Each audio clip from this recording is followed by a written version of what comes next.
warahmatullahi wabarakatuh. Dalam sore hari ini kembali lagi bersama kami di channel Philosopher Dialog. Jadi di sore hari ini kita akan membahas sesuatu yang spesial. Membahas tentang apa Bung Panji? Kita membahas tentang Idul Adha ya. Idul Adha. Idul Adha yang sebentar lagi kita akan merayakan Idul Adha ke 1442 Hijriah ya. Jadi kita mau membahas filsafat apa sih yang kita dapatkan dari sejarah itu ya, agar keimanan makin meningkat lah ya. Jadi kita melakukan Idul Adha ini meskipun di tengah pandemi tapi dengan semangat yang sama begitu. Jadi ada dua poin yang ingin saya berbagi sama teman-teman. Yaitu pertama adalah ketika Nabi Ibrahim alaihissalam menyembelih Nabi Ismail. Nah itu kan Nabi Ismail kan diganti sama domba ya. Domba kan waktu itu. Tapi tahukah kita bahwa domba itu adalah satu dari 5 makhluk hidup yang berjalan di muka bumi yang dilahirkan tidak dari induknya? Seperti itu ya. Aku nggak paham. Mungkin ada beberapa teman yang belum tahu ya. Jadi dalam sejarah Islam itu ada 5 makhluk hidup yang berjalan di muka bumi yang dilahirkan tidak dari induknya. Salah satunya dombanya Nabi Ismail alaihissalam ya, yang menggantikan Nabi Ismail tadi ya. Yang pertama adalah Nabi Adam alaihissalam. Ya, dia dilahirkan dari siapa? Dari tanah kan? Dari tanah langsung ya. Kemudian yang kedua adalah Siti Hawa. Siti Hawa dia dibentuk, diciptakan sama Allah dari tulang rusuk Nabi Adam alaihissalam. Iya benar.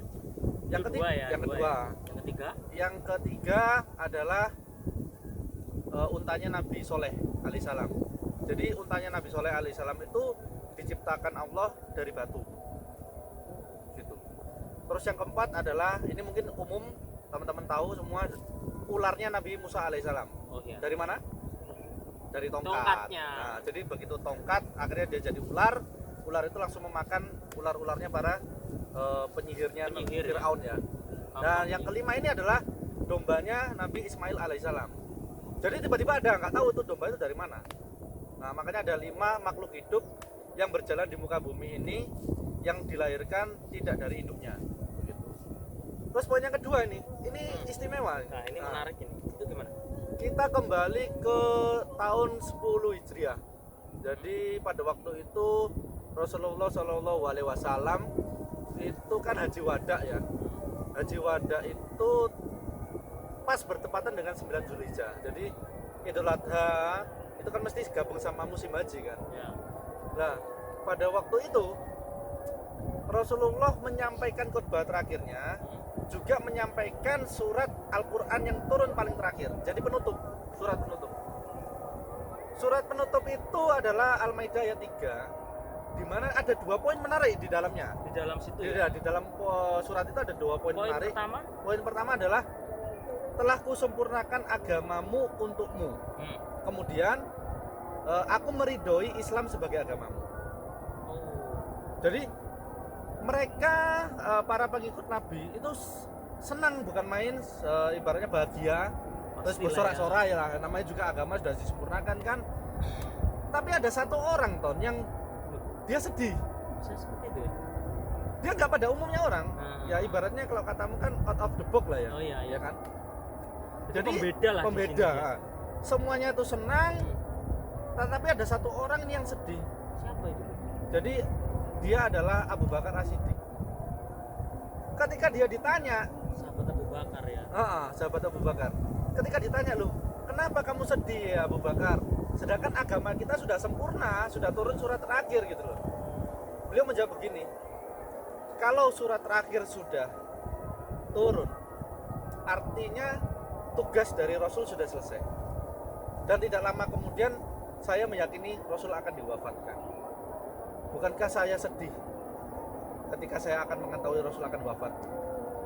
Iyalah, teman seperjuangan ya kan.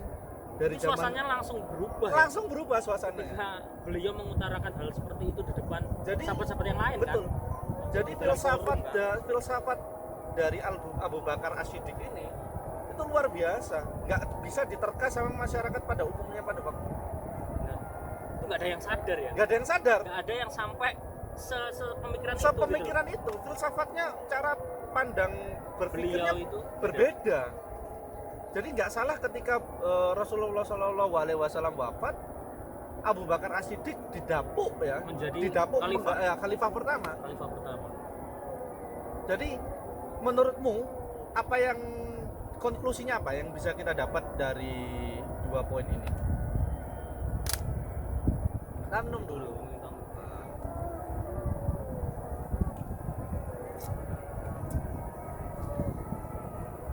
Mungkin banyak yang mengetahui Idul Adha ya, tapi nggak sedikit yang belum tahu sejarah seperti ini, seperti yang Bu Manji katakan, kayak seperti Abu Bakar tadi. Menurut saya benar-benar luar biasa.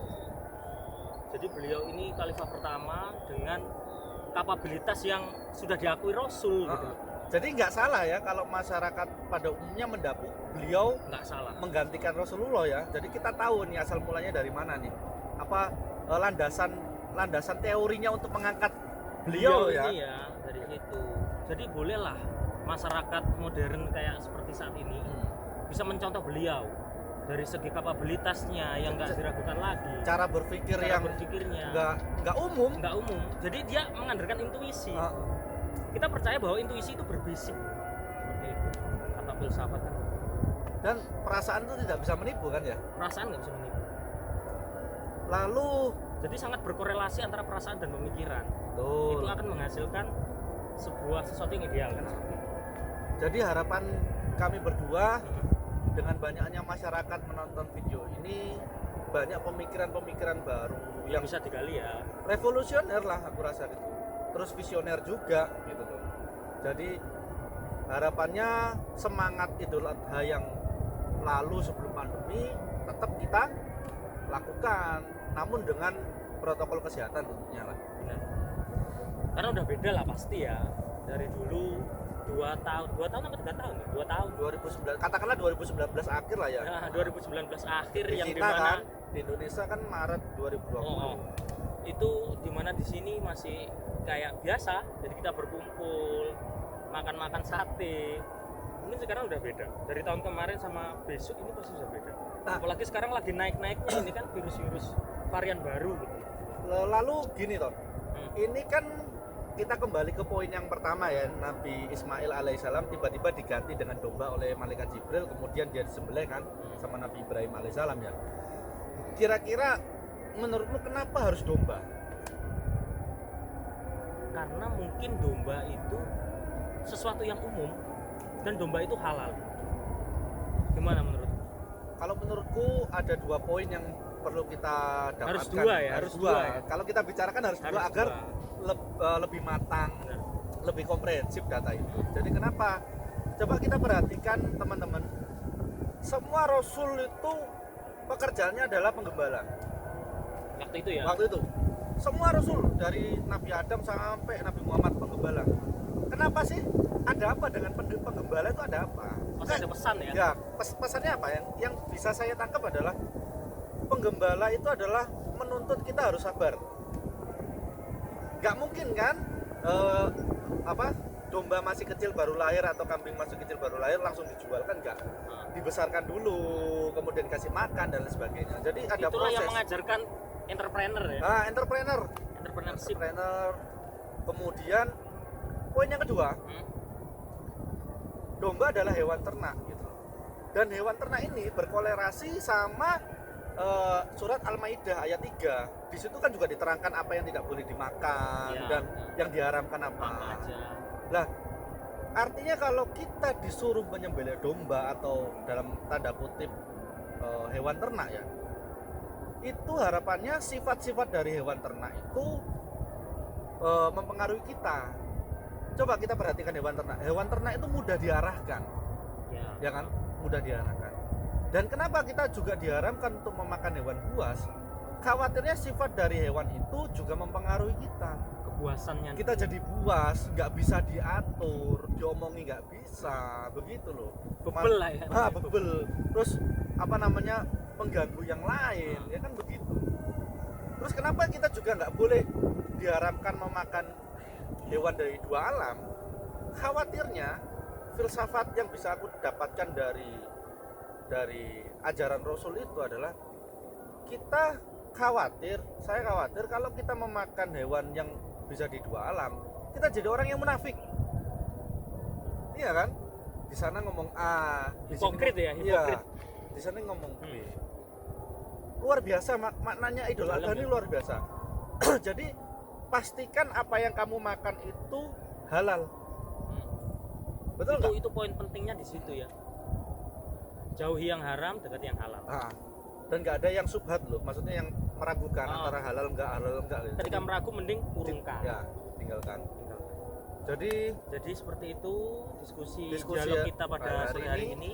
Semoga teman-teman juga memahami maksud dari sejarah Islam ini dan menjadi manfaat tentunya. Dan poinnya lagi, ada 2 poin lagi. Ini yang penting. Masih ketinggalan nih. Masih ketinggalan. Kita nggak bosan-bosan ya menyampaikan bahwa niat baik harus dilaksanakan dengan cara yang baik pula. Betul, memang kita itu boleh memakan hewan ternak, ya domba, sapi, kan kita nyembelih nih. Nah, tapi caranya juga harus baik. Jadi ketika menyembelih menyebut nama Allah. Jadi dituntut adanya konsistensi di situ. Betul. Ya. Kemudian beli kambingnya juga dengan uang yang halal bukan mencuri atau korupsi gitu. Jadi pokoknya itu aja sih teman-teman. Jadi semoga hal ini bisa memicu teman-teman untuk semakin semangat berbuat baik, mencari rizki yang halal, dan kita doakan teman-teman bisa ke tanah suci. Amin, amin ya Allah. Amin, paling tidak bisa berkurban tiap tahunnya untuk masyarakat yang kurang mampu. Oke, sekian ya. Oke, sekian dialog dari kita. Jangan mudah terhasut, tetap berpikir jernih. Assalamualaikum warahmatullahi wabarakatuh.